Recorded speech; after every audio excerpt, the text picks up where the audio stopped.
అనంత కరుణామయుడు అపార కృపాశీలుడు అయిన అల్లాహ్ పేరుతో ప్రారంభిస్తున్నాను. అస్సలాము అలైకుం వరహ్మతుల్లాహి వబరకాతుహు. దీని అర్థం సర్వలోకాల సృష్టికర్త అయిన అల్లాహ్ యొక్క శాంతి మరియు శుభాలు మీ అందరి జీవితాలలో వర్షించుగాక. ఆమీన్. ఈనాటి అంశం మొహరం నెల మరియు ఆషూరా దినం. ప్రియమైన సోదరిమణులారా, మొహరం మాసం ఒక మహోన్నతమైన పవిత్ర మాసం. ఇది హిజ్రీ సంవత్సరపు మొదటి మాసం అవ్వడమేగాక నిషేధిత 4 మాసాల్లో ఒకటి. అల్లాహ్ సుబ్హానహు వ తఆలా ఇలా సెలవిచ్చారు సూరతు తౌబా ఆయత 36. యథార్థం ఏమిటంటే ఆకాశాన్ని భూమిని అల్లాహ్ సృష్టించినప్పటి నుండి మాసాల సంఖ్య అల్లాహ్ గ్రంథంలో 12 మాత్రమే. వాటిలో 4 నిషిద్ధ మాసాలు. ఇదే సరైన ధర్మం కనుక ఈ 4 మాసాల్లో మీకు మీరు అన్యాయం చేసుకోకండి. అంటే భూమి ఆకాశాలు సృష్టించబడినప్పటి నుండి అల్లాహ్ దృష్టిలో సంవత్సరపు మాసాల సంఖ్య 12 మాత్రమే. అందులో 4 మాసాలు నిషిద్ధ మాసాలు. మరి ఆ నిషిద్ధ మాసాలు ఏవి? దీనికి సంబంధించిన ఒక హదీసు వినండి. అబూ బక్ర్ రజియల్లాహు తఆలా అన్హు కథనం ప్రకారం దైవ ప్రవక్త ముహమ్మద్ సల్లల్లాహు అలైహి వసల్లం ఇలా సెలవిచ్చారు. సంవత్సరం 12 మాసాలు కలిగి ఉంది. వీటిలో 4 నిషిద్ధమైనవి. వాటిలో 3 మాసాలు ఒకదాని తర్వాత మరొకటి వస్తాయి. అవి జిల్ ఖాయిదా, జిల్ హిజ్జా మరియు ముహర్రం మాసాలు కాగా 4వది జమాదిస్సాని మరియు షాబాన్ మాసాల మధ్య వచ్చే రజబ్ మాసం. 3 మాసాలేమో ఒకదాని తర్వాత మరొకటి. 4వది ఒంటరిది. దీనిలో దాగి ఉన్న మర్మం ఏమిటి? హఫీజ్ ఇబ్నె కసీర్ దీనిలో గల మర్మాన్ని గూర్చి ఇలా వివరించారు. హజ్ మాసానికి ముందు వచ్చే జిల్ ఖాయిదా మాసంలో వారు అనగా అప్పటి ప్రజలు యుద్ధం చేయడాన్ని పరిత్యజించేవారు. తదుపరి జిల్ హిజ్జా మాసంలో హజ్ చేసేవారు. ఆ తరువాత ప్రజలు శాంతియుతంగా తమ తమ ప్రదేశాలకు వెళ్ళగలిగేందుకు గాను ఆ తర్వాతి నెల కూడా నిషిద్ధం చేయబడింది. ప్రియమైన సోదరిమణులారా, అల్లాహ్ ఈ ఆయతులో నిషిద్ధ మాసాలను గూర్చి వివరించిన తరువాత ఈ మాసాలలో మీరు అన్యాయం చేసుకోకండి అని సెలవిచ్చారు. అన్యాయం, దౌర్జన్యం అనేవి సంవత్సరం పొడుగుగా వాదించబడినప్పటికీ ఈ 4 మాసాల గౌరవ పవిత్రతల దృష్ట్యా అల్లాహ్ ప్రత్యేకంగా వీటిలో తమ ప్రాణాలపై దౌర్జన్యం చేసుకోవడాన్ని వారించారు. ఈ అన్యాయం, దౌర్జన్యం అంటే అర్థం ఏమిటి? దీని ఒక అర్థం ఏమిటంటే ఈ మాసాలలో యుద్ధాలు, ఒకరినొకరు చంపుకోవటాలు చేయకండి అని అల్లాహ్ దీన్ని సమర్థిస్తూ ఇలా సెలవిచ్చారు. సూరతుల్ బకరా ఆయత 217లో నిషిద్ధ మాసంలో యుద్ధం చేయడాన్ని గురించి ప్రజలు నిన్ను అడుగుతారు. వారికి ఇలా సమాధానం చెప్పు, ఆ మాసంలో యుద్ధం చేయడం మహా పాపమే. అజ్ఞానపు కాలంలో కూడా ప్రజలు ఈ 4 మాసాలను నిషిద్ధమైనవిగా భావించి వాటిలో యుద్ధాలు చేయడాన్ని విడనాడేవారు. తదుపరి ఇస్లాం కూడా వాటి పవిత్రతలను యథావిధంగా ఉంచి వాటిలో యుద్ధం చేయడాన్ని మహా పాపంగా ఖరారు చేసింది. ఇక దౌర్జన్యం యొక్క అర్థం ఏమిటంటే ప్రత్యేకంగా ఈ 4 మాసాలలో మీరు అల్లాహ్ అవిధేయతకు దూరంగా ఉండండి. ఎందుకంటే వీటిలో అవిధేయత పాపం ఎన్నో రెట్లు పెరిగిపోతుంది. హఫీజ్ ఇబ్నె కసీర్ ఇబ్నె అబ్బాస్ రజియల్లాహు తఆలా అన్హు ద్వారా ఇలా ఉల్లేఖించారు. అల్లాహ్ దౌర్జన్యాన్ని సంవత్సరపు 12 మాసాల్లోనూ నిషేధించారు. తదుపరి 4 మాసాలను వాటిలో ప్రత్యేకంగా ఖరారు చేశారు. ఎందుకంటే వీటిలో చెడు, అవిధేయతల పాపం పెరుగుతుంది మరియు మంచి సదాచరణల పుణ్యం కూడా ఎన్నో రెట్లు పెరుగుతుంది. ఇమామే ఖతాదా రహ్మతుల్లాహ్ అలైహి అల్లాహ్ ఆదేశం ఈ మాసాలలో మీరు దౌర్జన్యం చేసుకోకండి గురించి వ్యాఖ్యానిస్తూ ఇలా వివరించారు. దౌర్జన్యపు పాపం ఎల్లప్పుడూ ఎక్కువగా ఉన్నప్పటికీ ప్రత్యేకంగా నిషిద్ధ మాసాలలో దీని పాపం మరియు బరువు ఇతర మాసాలలో కన్నా ఎన్నో రెట్లు పెరిగిపోతుంది. దైవదూతలలో కొందరిని ప్రత్యేకంగా సందేశహారులుగా గ్రంథాల్లో దివ్య ఖురానును, యావత్ భూమిలో మసీదులను, అలాగే మాసాలలో రంజాన్ నెలను నిషిద్ధ మాసాలతో పాటు ఎన్నుకున్నట్లే దినాలలో శుక్రవారాన్ని, రాత్రుల్లో లైలతుల్ ఖద్రును అల్లాహ్ ఎన్నుకున్నట్లే ఏ మాసంలో పాప ఫలాన్ని అధికంగా చేయాలో మరియు దేనికి గొప్పతనం ప్రసాదించాలో పూర్తిగా అతని ఇష్టం. అందుకే అల్లాహ్ దేన్నైతే గొప్పదిగా భావించారో మీరు కూడా దానిని గొప్పదిగా భావించండి. ముస్లిం సోదరిమణులారా, సంవత్సరం పొడుగునా ప్రత్యేకించి ఈ 4 మాసాల్లో మనం అల్లాహ్ అవిధేయత నుండి దూరంగా ఉండాలి మరియు పాప కార్యాలను తెగించాలి. ఎందుకంటే అవిధేయత మరియు పాప కార్యాలు మూలంగా హృదయాలకు తుప్పు పట్టుతుంది. అల్లాహ్ ఇలా సెలవిచ్చారు. సూరతుల్ ముతఫిఫీన్ ఆయత 14లో కల్లా బల్ రాన అలా ఖులూబిహిమ్ మా కాను యక్సిబూన్. ఎంత మాత్రం కాదు, అసలు వారి హృదయాలకు వారి దుష్కార్యాల తుప్పు పట్టింది. దైవ ప్రవక్త ముహమ్మద్ సల్లల్లాహు అలైహి వసల్లం ఇలా ప్రవచించారు: విశ్వాసి ఏదైనా దుష్కార్యం చేసినప్పుడు అతని హృదయంలో ఒక నల్లటి మచ్చ ఏర్పడుతుంది. తదుపరి ఒకవేళ అతను పశ్చాత్తాపం చెంది ఆ దుష్కార్యాన్ని త్యజించి క్షమించమని అల్లాహ్ను వేడుకుంటే అతని హృదయాన్ని శుభ్రం చేయడం జరుగుతుంది. ఒకవేళ అతను ఒక దుష్కార్యం తర్వాత మరొక దుష్కార్యాన్ని చేస్తూ పోతూ ఉంటే అతని హృదయంలోని నల్లటి మచ్చ పెరుగుతూ పోయి చివరికి పూర్తి హృదయాన్ని ఆక్రమించుకుంటుంది. దివ్య ఖురాన్ లో అల్లాహ్ సెలవిచ్చిన వారి హృదయాలకు వారి దుష్కార్యాల తుప్పు పట్టింది అన్న దానికి వివరణ ఇదే. బాగా గుర్తుంచుకోండి, దుష్కార్యాల మూలంగా జీవితం ఎంతో మనోవ్యాధితో గడుస్తూ ఉంటుంది మరియు వాస్తవిక సుఖశాంతులు మనిషికి కనువైపోతాయి. అల్లాహ్ ఇలా సెలవిచ్చారు సూరతు తౌబా ఆయత 124 నుండి 126 వరకు: ఆ జ్ఞాపికకు విముఖుడైన వానికి ప్రపంచంలో జీవితం ఇరుకైపోతుంది. ప్రళయం నాడు మేము అతనిని అంధుడుగా లేపుతాము.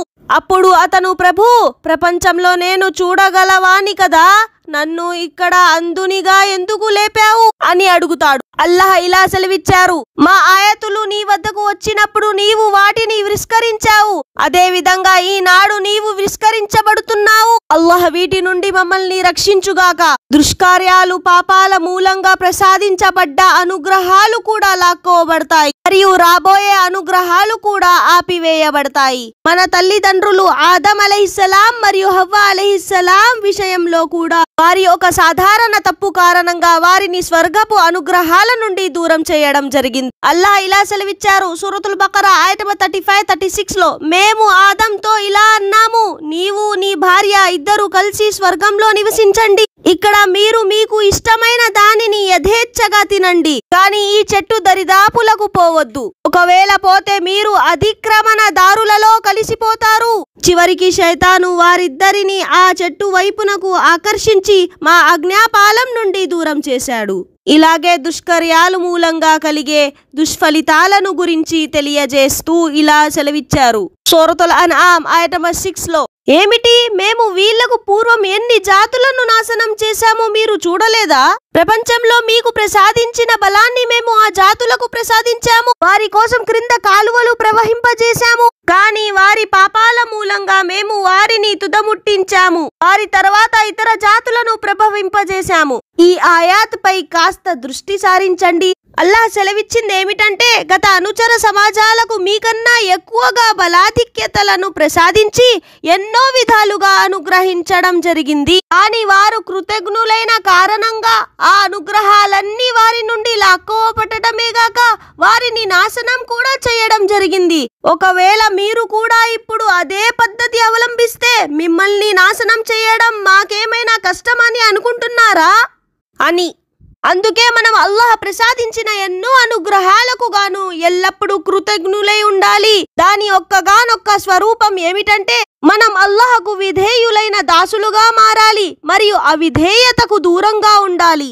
ప్రియమైన సోదరిమణులారా, ఈ ప్రసంగం ఆరంభంలో మేము అల్లాహ్ ప్రత్యేకంగా నిషిద్ధ మాసాల్లో తమ ప్రాణాలపై దౌర్జన్యం చేయడాన్ని నిషేధించాడని సెలవిచ్చినాం. మొహర్రం మాసాన్ని దృష్టిలో ఉంచుకొని ఇక్కడ 2 విషయాలను గురించి వివరించడం తప్పనిసరి. మొదటిది మొహర్రం నెల మరియు శోక గీతాలపన. మీకు తెలిసే ఉంటుంది, చాలా మంది మొహర్రం నెలలో దుఃఖ సూచిత దుస్తులు ధరించి శోక గీతాలపన చేస్తూ ఏడుపులు పడబొమ్మలు పెడుతూ ఛాతీని బాదుకోవడం చేస్తూ ఉంటారు. మా దృష్టిలో ఇది కూడా నిషేధించబడ్డ దౌర్జన్యపు ఒక రూపమే.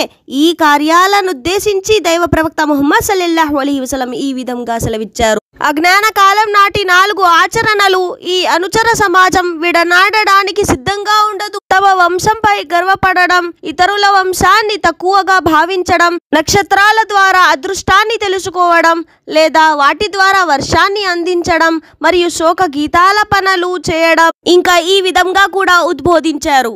శోక గీతాలపన చేసే స్త్రీ తన మరణానికి ముందు గనక తౌబా అంటే పశ్చాత్తాపం చెందకపోతే ప్రళయం రోజు తన శరీరంపై గజ్జి దురద వ్యాపించి ఉంటుంది.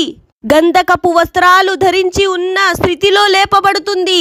ఈ హదీసు ద్వారా తెలిసిందేమిటంటే, శోక గీతాలపనలు వగైరా చేయడం అనేవి అజ్ఞానపు చేష్టలు మరియు ఇస్లాంతో వీటికి ఏమాత్రం సంబంధం లేదు. అందుకే దైవ ప్రవక్త ముహమ్మద్ సల్లల్లాహు అలైహి వసల్లం శోక గీతాలపన వగైరా లాంటి పనులు చేసే వ్యక్తితో తనకేమాత్రం సంబంధం లేదని ప్రకటిస్తూ ఇలా పేర్కొన్నారు. తన చెంపలను బాదుకునేవాడు, వస్త్రాలను చింపుకునేవాడు, అజ్ఞాన కాలపు కార్యాలను గూర్చి గుణంగా చర్చించేవాడు, కష్ట సమయాల్లో వినాశనాన్ని మరణాన్ని కోరుకునేవాడు మాలోనివాడు కాదు. అబూ దర్దా బిన్ అబూ మూసా అష్అరీ రజియల్లాహు అన్హు కథనం ప్రకారం అబూ మూసా అష్అరీ ఓసారి తీవ్ర అనారోగ్యానికి గురై మూర్ఛపోయినట్లు అయిపోయారు. ఆయన తల ఆయన సతీమణుల్లో ఒకరి ఒడిలో ఉంది. ఈ స్థితిని చూసి ఆమె పెద్దగా ఏడవడం ఆరంభించింది. కానీ ఆయన మాత్రం ఆమెకు జవాబు ఇవ్వలేకపోయారు. కాసేపటికి కాస్త కుదుట పడ్డాక ఆమె నిర్వాకం చూసి ఇలా సెలవిచ్చారు: దైవ ప్రవక్త ముహమ్మద్ సల్లల్లాహు అలైహి వసల్లం విముక్తి ప్రకటించుకున్న ప్రతి వ్యక్తిలో నేను కూడా విముక్తుణ్ణి. నిస్సందేహంగా దైవ ప్రవక్త ముహమ్మద్ సల్లల్లాహు అలైహి వసల్లం ఏడుపులు పెడబొమ్మలు పెట్టే దుఃఖ విచారణ గడియల్లో తల గొరికించుకునే మరియు వస్త్రాలు చించుకునే స్త్రీ నుండి విముక్తిని ప్రకటించుకున్నారు. ఈ హదీసుల ద్వారా రూఢి అయిన విషయం ఏమిటంటే ఏడుపులు పెడబొమ్మలు పెట్టడం, ఛాతీని బాదుకోవడం లాంటి పనులు పూర్తిగా నిషేధించబడ్డాయి. దైవ ప్రవక్త ముహమ్మద్ సల్లల్లాహు అలైహి వసల్లం ఈ పనులను వీటిలో లిప్తమై ఉన్న వారిని గూర్చి తనను తాను పూర్తిగా విముక్తునిగా ఏ మాత్రం సంబంధం లేని వానిగా ప్రకటించుకున్నారు. కనుక ముస్లిములందరూ ఇలాంటి దుష్కర్యాలను గూర్చి జాగ్రత్త పడాలి. మరియు ఒకవేళ లిప్తమై ఉంటే వెంటనే వీటిని మన పూర్వకంగా త్యజించాలి. ప్రియమైన సోదరిమణులారా, మొహరం మాసంలో శోక గీతాలపన మరియు ఏడ్పులు పెడబొమ్మలు పెట్టడం అనేవి దైవ ప్రవక్త ముహమ్మద్ సల్లల్లాహు అలైహి వసల్లం గారి మనవడు హుసైన్ రజియల్లాహు తఆలా అన్హు వీరమరణం దృశ్య దుఃఖంలో చేస్తూ ఉంటారు. ఆయన వీరమరణంపై దుఃఖించని విచారపడని వ్యక్తి ఎవరున్నారు చెప్పండి? నిశ్చయంగా ప్రతి ముస్లింకు ఈ విషయంలో దుఃఖం కలుగుతుంది. ప్రతి దుఃఖ విచార ఘడియల్లో ఎలాగైతే సహనం పాటించాలో హుసైన్ రజియల్లాహు తఆలా అన్హు వీరమరణంపై కూడా అదే విధంగా సంయమనం పాటించాలి. అంతేగాని శోక గీతాలాపన, ఛాతీని బాదుకోవడం, ఏడుపులు పెడబొమ్మలు పెట్టడం వంటి అజ్ఞానపు చేష్టలు మాత్రం చేయకూడదు. అల్లాహ్ ఇలా సెలవిచ్చారు సూరతుల్ బకరా ఆయత 155 నుండి 157 వరకు. భయ ప్రమాదాలకు, ఆకలి బాధకు, ధన ప్రాణ ఆదాయాల నష్టాన్ని గురి చేసే మేము మిమ్మల్ని తప్పకుండా పరీక్షిస్తాము. ఈ పరిస్థితులలో మన స్థైర్యంతో ఉండేవారు కష్టకాలం దాపురించినప్పుడు మేమంతా అల్లాహ్కే చెందిన వారము, అల్లాహ్ వైపునకే మరలిపోవలసిన వారము అని అనే వారికి శుభవార్తలు తెలుపు. వారిపై వారి ప్రభువు దయానుగ్రహాలు కారుణ్యమున్నాయి. సన్మార్గాన్ని పొందిన వారు కూడా వీరే. సహనం పాటించే వారికి అల్లాహ్ లెక్కలేనంత అనుగ్రహాన్నిస్తాడు. అల్లాహ్ ఇలా సెలవిచ్చారు సూరతు జుమర్ ఆయత 10లో వాసియాతున్ ఇన్నమా యువఫస్ సాబిరూన అజ్రహుం బిగైరి హిసాబ్. సహనం వహించే వారికి లెక్కలేనంత పుణ్యఫలం ప్రసాదించబడుతుంది. హుసైన్ రజియల్లాహు తఆలా అన్హు ఒక విశిష్టమైన సహాబీ, అంటే దైవ ప్రవక్త ముహమ్మద్ సల్లల్లాహు అలైహి వసల్లం సహచరుడు అవ్వడంలో ఏ మాత్రం సందేహం లేదు. ఆయన మహత్యం గురించి చెప్పాలంటే ఆయన దైవ ప్రవక్త ముహమ్మద్ సల్లల్లాహు అలైహి వసల్లం గారి చిన్న మరియు ప్రియ కూతురైన ఫాతిమా రజియల్లాహు తఆలా అన్హుమా పుత్రులు అన్న ఒక్క విషయమే చాలు. దైవ ప్రవక్త ముహమ్మద్ సల్లల్లాహు అలైహి వసల్లం కు ఆయన మరియు హసన్ రజియల్లాహు తఆలా అన్హా అంటే వల్ల మాలిన ప్రేమ అభిమానాలు ఉండేవి. అతా బిన్ యాసర్ రహిమహుల్లాహ్ కథనం ప్రకారం ఒక సహాబీ ప్రవక్త సహచరుడు నాకు తెలియజేసిన విషయం ఏమిటంటే దైవ ప్రవక్త ముహమ్మద్ సల్లల్లాహు అలైహి వసల్లం హసన్ మరియు హుసైన్ రజియల్లాహు తఆలా అన్హులను తన ఛాతీని హత్తుకొని ఇలా అన్నారు: ఓ అల్లాహ్, వీరిద్దరిని నేను ప్రేమిస్తున్నాను కనుక నీవు కూడా వీరిద్దరిని ప్రేమించు. అబూ హురైరా రజియల్లాహు తఆలా అన్హు కథనం ప్రకారం దైవ ప్రవక్త ముహమ్మద్ సల్లల్లాహు అలైహి వసల్లం ఇంటి నుండి బయలుదేరి మా వద్దకు వచ్చారు. ఆయనతో పాటు హసన్ మరియు హుసైన్ రజియల్లాహు తఆలా అన్హు కూడా ఉన్నారు. దైవ ప్రవక్త ముహమ్మద్ సల్లల్లాహు అలైహి వసల్లం ఓసారి ఒక్కరిని ముద్దాడితే మరోసారి ఇంకొకరిని ముద్దాడేవారు. ఇది చూసి ఓ వ్యక్తి ఇలా ప్రశ్నించాడు: ఓ దైవ ప్రవక్త, మీరు వారిని ప్రేమిస్తారా? దీనిపై దైవ ప్రవక్త ముహమ్మద్ సల్లల్లాహు అలైహి వసల్లం స్పందిస్తూ, ఎవరైతే వీరిని ప్రేమిస్తారో వారు నన్ను ప్రేమించినట్లు, ఇక ఎవరైతే వీరి పట్ల ద్వేషం కలిగి ఉంటారో వారు నా పట్ల కూడా ద్వేషం కలిగి ఉన్నట్లే. అబ్దుల్లా బిన్ ఉమర్ రజియల్లాహు తఆలా అన్హుతో ఇహ్రామ్ స్థితిలో ఎవరైతే ఒక ఈగను చంపితే దాని గురించి ఆదేశం ఏమిటి అని అడగబడింది. దానికి ఆయన ఇలా జవాబిచ్చారు, ఇరాన్ వారు ఈగను గూర్చి ప్రశ్నిస్తున్నారా? వాస్తవానికి వారు దైవ ప్రవక్త ముహమ్మద్ సల్లల్లాహు అలైహి వసల్లం మనవడి హంతకులు. దైవ ప్రవక్త ముహమ్మద్ సల్లల్లాహు అలైహి వసల్లం తన మనవళ్ళ గురించి ఇలా సెలవిచ్చారు, వీరిద్దరూ అంటే హసన్ మరియు హుసేన్లు ఈ ప్రపంచంలో నా రెండు పుష్పాలు. హుజైఫా రజియల్లాహు తఆలా అన్హు కథనం ప్రకారం దైవ ప్రవక్త ముహమ్మద్ సల్లల్లాహు అలైహి వసల్లం ఇలా ప్రవచించారు, నిశ్చయంగా ఈ దైవదూత మొదటిసారి ఈ రాత్రే భూమిపైకి విచ్చేశారు. గతంలో ఎప్పుడూ తను భూమిపైకి రాలేదు. అతను అల్లాహ్తో నన్ను కలవాలని విన్నవించుకోగా అల్లాహ్ తనకు ఈ శుభవార్తలు నాకివ్వమని చెప్పి పంపించాడు. అవేమిటంటే ఫాతిమా రజియల్లాహు తఆలా అన్హుమా స్వర్గంలో స్త్రీల నాయకురాలిగా ఉంటుంది మరియు హసన్ మరియు హుసేన్లు స్వర్గంలో యువకులకు నాయకులుగా ఉంటారు అని. ప్రియమైన సోదరిమణులారా, ఈ హదీసులన్నిటిలోనూ హసన్ మరియు హుసేన్ రజియల్లాహు తఆలా అన్హుల మహత్యం వివరించబడింది. ఈ హదీసులను దృష్టిలో ఉంచుకొనే మేము వీరిద్దరిని ప్రేమిస్తాము మరియు వీరిని ప్రేమించడం విశ్వాసంలో అంతర్భాగం అని తెలుస్తాం. అంతేగాక హుసేన్ రజియల్లాహు తఆలా అన్హు వీర మరణం ఒక దురదృష్టకరమైన విచారకరమైన సంఘటన అని స్వీకరిస్తాం. కానీ మేము దీని కోసం శోక గీతాలాపన చేయడం, ఏడ్పులు, పెడబొబ్బలు పెట్టడం, ఛాతీని బాదుకోవడం లాంటి చర్యలు చేయడాన్ని అనుచితంగాను నిషేధంగాను భావిస్తాము. ఎందుకంటే ఇంతకు ముందు వివరించినట్లు స్వయంగా మన దైవ ప్రవక్త ముహమ్మద్ సల్లల్లాహు అలైహి వసల్లం ఇలాంటి చర్యలను నిషేధించారు. కనుక ఈ సంఘటనపై కేవలం సహనం పాటించడం మినహా మనకు వేరే మార్గం లేదు. గుర్తుంచుకోవాల్సిన మరో విషయం ఏమిటంటే హుసేన్ రజియల్లాహు తఆలా అన్హు వీర మరణం గూర్చి జిబ్రాయిల్ అలైహిస్సలాం ముందే దైవ ప్రవక్త ముహమ్మద్ సల్లల్లాహు అలైహి వసల్లం కు సూచించి ఉన్నారు. ఉమ్మె సల్మా రజియల్లాహు తఆలా అన్హుమా కథనం ప్రకారం ఓసారి జిబ్రాయిల్ అలైహిస్సలాం దైవ ప్రవక్త ముహమ్మద్ సల్లల్లాహు అలైహి వసల్లం వద్దకు విచ్చేశారు. ఆ సమయంలో హుసేన్ రజియల్లాహు తఆలా అన్హు నా దగ్గర ఉన్నారు. అకస్మాత్తుగా ఆయన ఏడవడం ప్రారంభించారు. నేను ఆయన్ని వదిలిపెట్టాను. ఆయన తిన్నగా దైవ ప్రవక్త ముహమ్మద్ సల్లల్లాహు అలైహి వసల్లం దగ్గరికెళ్ళి కూర్చున్నారు.